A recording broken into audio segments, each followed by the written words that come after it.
बिस्मिल्लाहिर्रहमानिर्रहीम। अस्सलामु अलैकुम वरहमतुल्लाहि वबरकातुहू। आबिदरानी चैनल की तरफ से आज मैं अपने दोस्तों को रसूलुल्लाह सल्लल्लाहु अलैहि व आलिहि वसल्लम का एक फरमान बताऊंगा। आप दोस्तों ने इसे गौर से सुनना है। रसूलुल्लाह सल्लल्लाहु अलैहि व आलिहि वसल्लम ने इरशाद फरमाया, नेक आदमी की अल्लाह के यहाँ कदरदानी। हदीस पाक में आया है कि जब नेक आदमी की मौत वाक़या हो जाती है तो आसमान के वो दरवाजे रोते हैं जहां से इसके लिए रिज्क उतारा जाता है। जमीन के वो टुकड़े रोते हैं जहां बैठकर नेकी और इबादत किया करता था। इसकी मौत की वजह से फरिश्तों को हुक्म दिया जाता है कि ये मेरा नेक बंदा था, इसका जनाजा उठाया जाएगा। जिस रास्ते से जनाजा गुजरेगा तुम इस रास्ते के दोनों तरफ इस्तकबाल के लिए खड़े हो जाओ। मेरे आशिक का जनाजा खूब इजाज और इकराम के साथ गुजरे।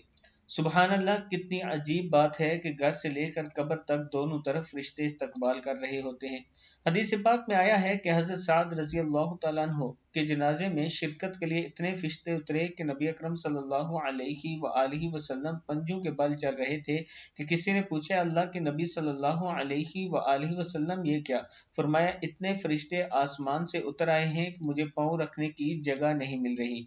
नेक लोगों के जनाजे इतनी शान से उठते हैं। अल्लाह ताला हम सबको भी नेकी करने की तौफीक अता फरमाए और अल्लाह ताला हम सब से राजी हो जाए। आप दोस्तों ने इस वीडियो को आगे ज़रूर शेयर करना है।